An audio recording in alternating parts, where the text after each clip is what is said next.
All right, so this is sort of the hot spot for the site. What I just got, I think the ink's still wet on this, is a map from the GIS people back at Mpala. This is the road that we are on north. Here, this is a laga, or seasonal channel, about 100 meters over that rise by that big rock bluff. And all of these pink dots are toilet paper markers. Well, this is, we didn't have any flags, so we used rosy. Toilet paper. So anytime you see a piece of toilet paper out here, that is marking an archaeological artifact. And as you can see, a big cluster in here, but spreading out towards the escarpment above, down the stream channel below, and a good concentration up behind us in here.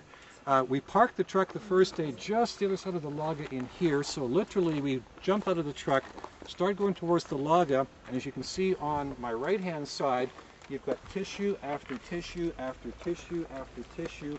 These are some of the nicest hand axes you'll see in your lifetime, I guarantee. They're this chalky white weathering, like I showed you back at the research station, but they've got that very nice sort of teardrop form with lots of flakes taken off it. Some of these things are not as obvious. Some are really rolled because they've been rolling down the stream.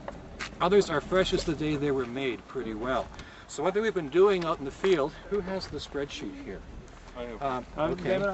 Is we have our spreadsheet line for every item as to its GPS coordinate, its condition, is it in a stream bed, on top of the surface, in a road cut, what is it in terms of a hand axe or a flake or some kind of flaked form. Sometimes they're very well designed, other times they're pretty ugly, as a matter of fact, but they're all part of that ancient technology.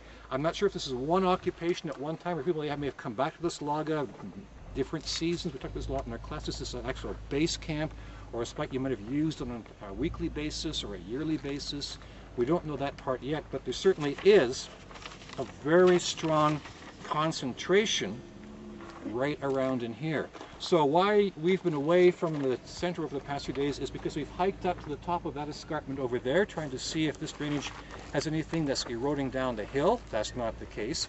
We've gone along both sides of this area, down there. We've checked out a second laga, which is this one, which ours is not even on the map, as a matter of fact. This one has a little bit that's carrying over, but away from the road. This area here is barren. We also went on top of the escarpment. This is a big bowl around here. We found one flake and one core. So there's another site up, way up on top. I'm sure, given the size of this bowl in here, if we had, you know, Tom, please, a couple of other months here, and all of you people, we scour the landscape. So what my crew's been doing is learning lithic technology at a ballistic pace as to what is an artifact, what's a hunk of rock rolling down a creek. And we've had, in effect, 14 eyes out here just scouring the landscape. So you're walking along, looking, is it something? We pick it up, we have a quick conference about it, say yes or no. If it is, we flag it with toilet paper, give it a number, GPS it in, photograph it, record it. What we'll be doing this afternoon is coming back out here when we finish off a few missing data sets as to condition, is now take a sample for the museum in Nairobi to say here is a small picture of what the whole thing is. A couple of hand axes, some flakes, some of the cores. So when people come back here, which I'm sure they will, hopefully it's me, we know where the stuff is that we picked up. There's a sample back in Nairobi. I'm convinced there's a lot more here, but given that we started doing this, I think, Tuesday morning, and today is Saturday morning, this is the first recorded hand axe site anywhere around here. So what I'm going to do is turn you loose, or turn my crew loose on you. They'll take you out, I think, in pairs or something, and just look at the landscape as they've been doing, and you can see why we think this is so important. The nice stuff is right over here. You can pick it up, you can fondle it, but put it back on the right piece of toilet paper. Erectus, which would be a fossil form that's likely our ancestor, or it could be what we call a really archaic form of modern Homo sapiens, but we call them archaics.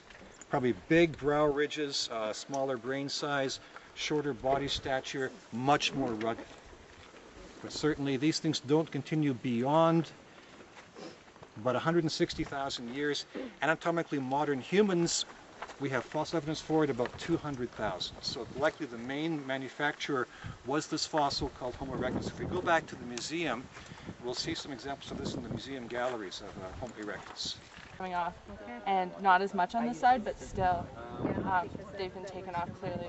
And another defining feature of a hand axe is that it has sort of this S shape along the side, meaning that they've taken off big chunks off of each side, and you can see the flakes coming off. Do they take off the chunks with other rocks? Yeah, they literally, you just take like a hammer, not like this, but and you just, there's a tarp back at the camp where David was showing us what to look for, and he was making them himself, and the flakes, it's just left out there on the tarp so you guys can.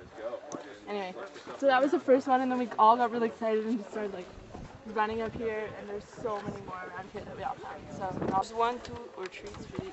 One is so when one is like it's still sharp, it's pretty fresh. yeah, 2 is been rolled around a little bit, and you can still see that it has an edge. and 3 is like So how many each? Is it pretty split up evenly, or do you guys have a lot I think of we ones? mostly have 2. Yeah, Well, we have 2s some and 3s, ones. a couple of 1s, but not that many. Because they're really old and Yeah, been rolled around. because we don't know, especially in the room. and we don't know what happened here. We don't know where those stones come from. We don't know if they were rolled down by a river or something.